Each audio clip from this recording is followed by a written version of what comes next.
Sasa baba Yesu. Niko poa. Ukoaje mama Yesu? Niko poa. Haya, leo tunafanya song gani? Ananipenda. I think your song, you don't even know how I perform it. You just know how I will do it when I do it. At this point, tunaimba tu. Tunaimba tu. Like it's very free form. Free form, no. But it's interesting. It's because you can't contain the feeling in the song. Yes, it's a beautiful song. Haya basi. Tuanzie wapi? The music. Why the music? Does it hold any specialness, first of all? Naanza na wewe. You know, people don't know you. You know, you always, kwanza, people know you, na wanani associating you, wewe na, as in together, tunakuwa associated together every single time. Nata, nikiwa kwa streets, mostly people look at me and they're like, is that Zaituni? But the moment they clock you, they're like, Zaituni. So yeah, ongea watu wakusikie. It's a very special song. Also the fact that you actually dedicated it for me. So, yeah. it's quite a special song. But it did not come from a nice place. Yes. I know there's that old story. You will get into it. But I love it because it's also it was a surety. So it was very empowering. Yeah. It was empowering. Yeah, it's a very empowering song. Even most people who relate with the song relate to it from that perspective, because it's an affirmation kind of song. Interesting. For me, first of all, it's a special song because I feel like that is that one song that niliimba nikasikia, like the spirit. Yani, there's a way that I felt the moment I started becoming comfortable with the song, which in turn helped me open up to like just performance and just performing all of my songs sasa. Like Ananipenda, just, it's that song for me. Niliimba and I just felt like, yeah, it moved me, and I wanted to move people. I wanted to be moved like that in all my songs, so it'll invoke the performance, the performer in me. Yeah. And also, Ananipenda came from a very painful place, what people don't know. So, story me. Tuanze. I had a session with Waithaka, and Waithaka alikuwa na, he had come from Texas. Sasa time ilikuwa limited. Watu walikuwa na schedule. Nana. So if you missed yours, it was just too bad for you. Nana. And so during my session, nilikupigia simu Anariko. Nikakuuliza, Anariko, utakuja? Nitakao. Uko sure unakuja? Sure. Anariko alifika kweli. So I remember nikiwa kwa session, and everyone was just like, Anariko ametufanyia nini sasa? Na mimi ni hopeless romantic. I'm like, hey. Ananipenda na amini ananipenda. Yeah. And hapo ndio nilikuwa nasikia Waithaka akiplay keys, because at some point too he started jamming kwa keys. And then nikaanza ta ta ta da da da da, and then nikaanza tu kuimba. It was mimi nilikuwa naji-affirm that man, najua tu mali huko man, ni sawa tu, lakini mi na believe na Anariko, namwaminia. Yeah, so it came from that place. Kwa hiyo, and it's an honest song, honestly. Very, very, very. Mi nakuaminia sana Anariko. Sana. Asante.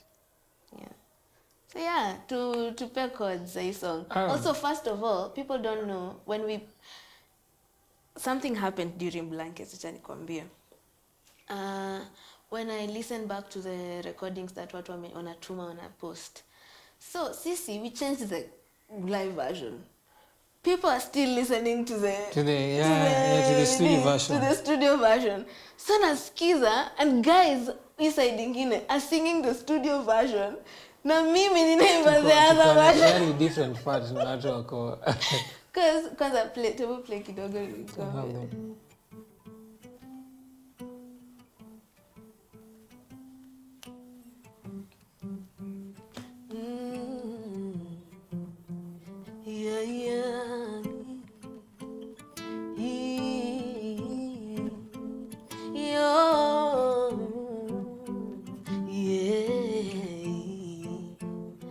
Ananipenda nami ananipenda. Unaona hiyo part?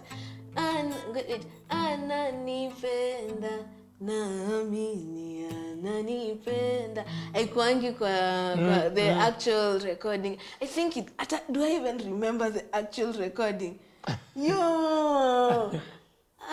To play the also people don't know that we changed the key. Yeah. We took it a semitone lower. Yeah, we took it a also the pace to some degree, because we played a bit slower. Yeah. Because also goes back to like Ananipenda. It sounds it has much more feeling when it's slow down a bit, not like very, very slow, because when it's very, very slow, it also has the same lulling effects. I think it just morphed into something that we were all comfortable with. Yeah, also it's, I think, the song that we performed the most. Yes. So how it sounds now in relation to how it initially sounded, they're like worlds apart, because it's we played it for like 6 years now. Yeah. Yes, 6 years. So those small nuances. Anavyonidekeza mimi ananiweza. Watu anavyonidekeza mimi ananiweza. Ulikuwa panda. So after remembering it is so interesting. So nakumbuka people Blankets wanaimba hii version nyingine na mimi naimba hii version nyingine. I'm like, wow. Interesting how things do, move. I think a live version of these songs. So no? We should do a live version. Okay, hiyo tumesema, shake hands for that. But yeah, it's interesting how beautiful ili morph into whatever right now we sing, and perform. So yeah, tupe mziki sasa. Mziki na kaji. So the song now, funny, bado tu ni kama Nipende. 3 chords. Same 3 chords. Same exact 3 chords. 3 chords. Same exact 3 chords. Because starts with an A minor. Because I remember when Widaka came up with, like, when you suggested the melody to Widaka there.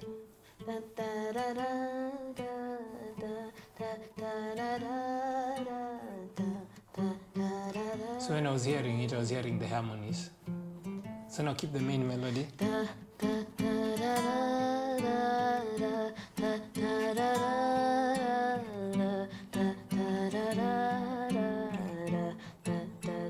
So they are also, yes.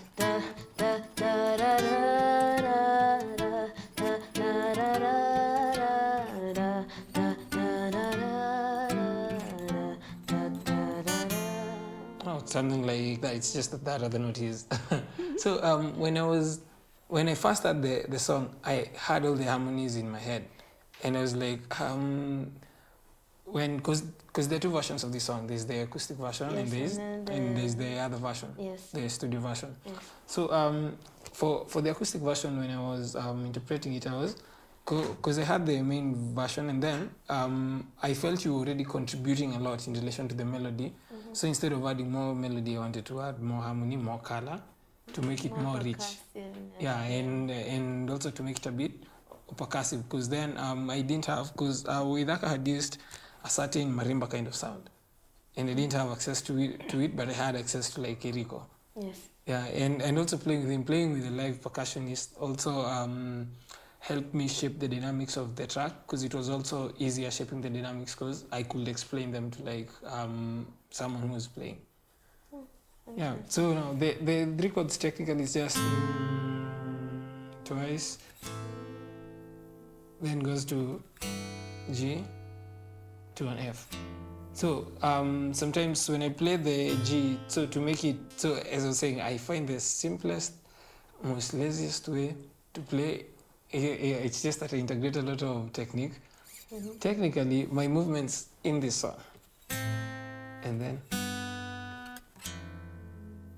So now instead of having the chords, instead if I was to like hold them in the actual positions, I'd have to have a lot of movements. And so that really kills the flow, especially if I want to maintain continuity of like, so it's easier to have.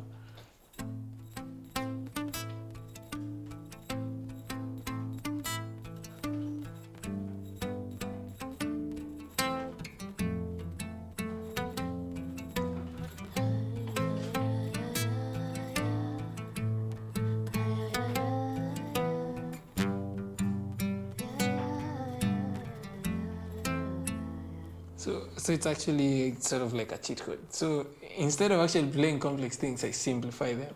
So now, so that all my movements are in a central position, because it gives continuity and flow to like songs, and also creates a pad like sort of effect, which I can't achieve if I'm constantly moving my hands. Because once I move my hand from this chord to this chord, you can hear like we have a dead moment. Yes. So especially because of the movement, but if I was to have, you can still hear this string stringing even before I play. So now, which I can't have it when. And so but Anariko, you told me once before, you have the benefit of long fingers. Oh yes, there's also that. There's also that. So I can stretch to create alternate sort of chords. Oh no!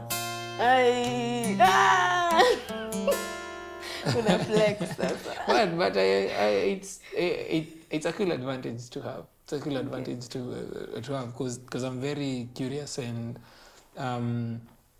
I feel like having long fingers. Also, not knowing that, I couldn't actually hold chords that way, because also my approach towards guitar has been very unconventional.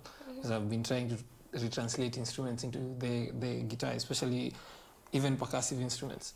So now in the course of doing that, I'd play things. I'd run out of course material to learn from online, because there are very, very few people playing my kind of music also with my influences. So I had to figure out how to play certain things. And then, so now eventually after learning, so I'd find people later, they'd be like, is that a chord? Like, what chord is that? And then I'm like, okay, so why do I actually have this chord? And I'm like, But it's because I rely on my ears more. So I'm like, there's a certain, I have sound images in my head. So I hear sounds in my head, I have soundscapes in my head. So I try as best as possible to be as honest to my interpretation of them. So when I'm playing, doesn't matter how I'm going to achieve that sound. If that's the sound I hear in my head, I will try all possible ways to play. Because I feel like everything is possible through music. It's a very expressive art form. And as long as you can hear it in your head, it means it can be played. It can be played. You just need to figure out how. Yes. Hata mimi when I sing, as long as I can hear it, like it's possible already in my head, is when I know it can translate. Exactly.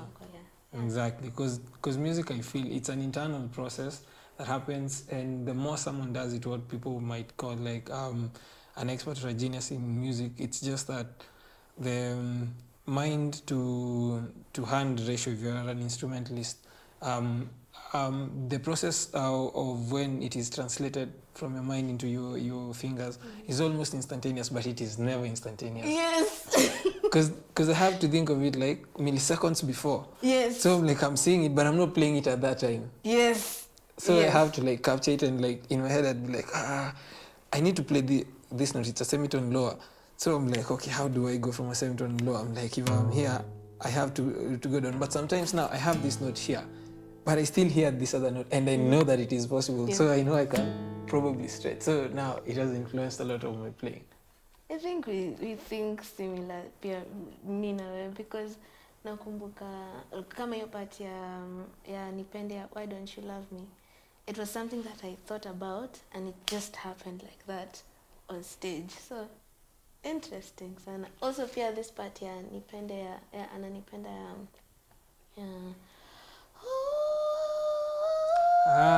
This last one. Niko kwa kwanza.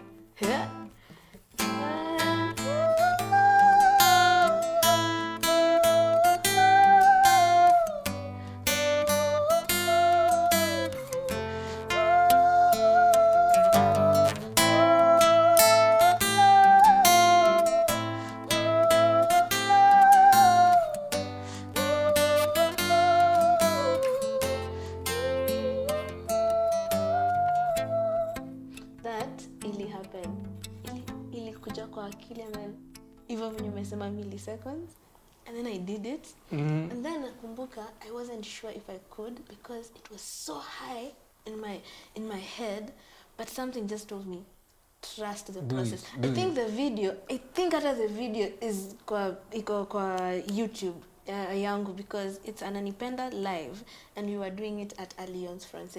You can even see the milliseconds before that happened. Yes. Because there's also, even when I was playing, because that was the first time I also had it. Sindio? I was like, because I didn't catch it the first time. Because I've been thinking about it, because I was already thinking of the harmonies of the songs. But then now, when I'm playing, because one of the things I realized, the highest melody is usually mistaken for like the lead melody. And so I couldn't add all these other harmonies because I would have been higher than you, and people would have taken my melody as the main melody and they would have thought that you're harmonizing. So when you sang it on that, it's like, oh yes, thank you, because then you actually opened up my playing, because now I could now focus on like the mid harmonies and make it richer down here. So now when your voice dropped out to go to the higher harmony, so now I can now play what you were initially singing, because now the guitar is much more better at the mid range, especially an acoustic guitar, than on the high notes. That's like an electric guitar's job, or like low notes, that's like a bass player or a keyboard player's job. So in the mid range, when you go up there, I'm like, oh yes, I have all the mid range. I can do whatever I want with. Like, it's so cool how we also do music together, and how we just make this thing make sense. It's a beautiful thing.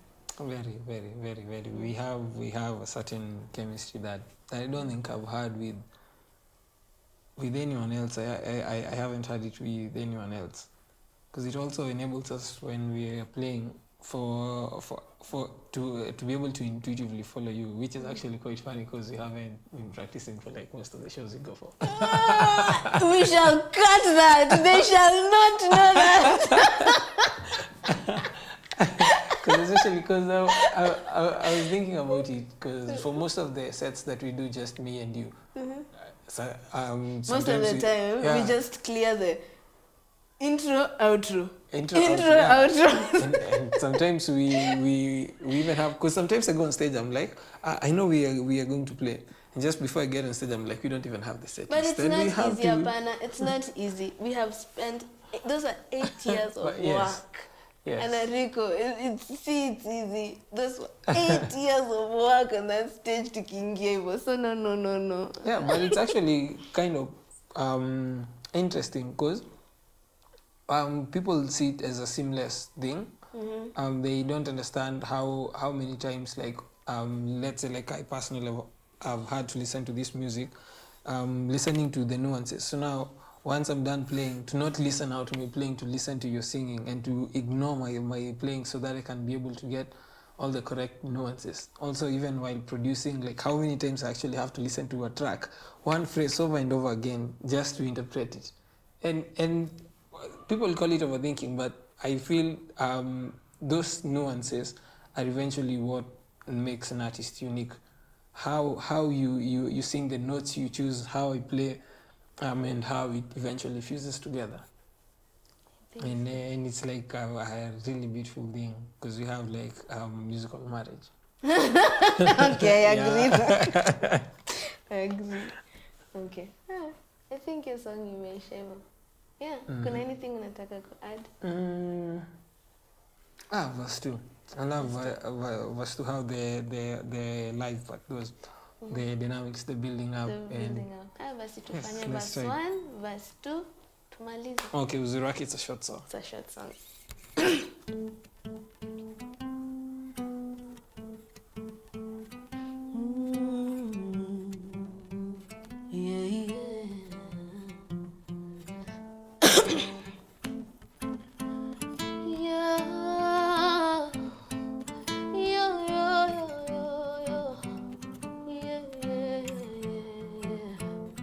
Ananipenda na mimi ananipenda, anavyonidekeza mimi ananiweza, ameibeba malaika amenibeba, amenitosha mwingine stahili mwingine,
Hatujamalizana na hiyo outro. Hiyo outro sijui tutajua itaisha. Kuna zenye ndamaliza. Oh my god.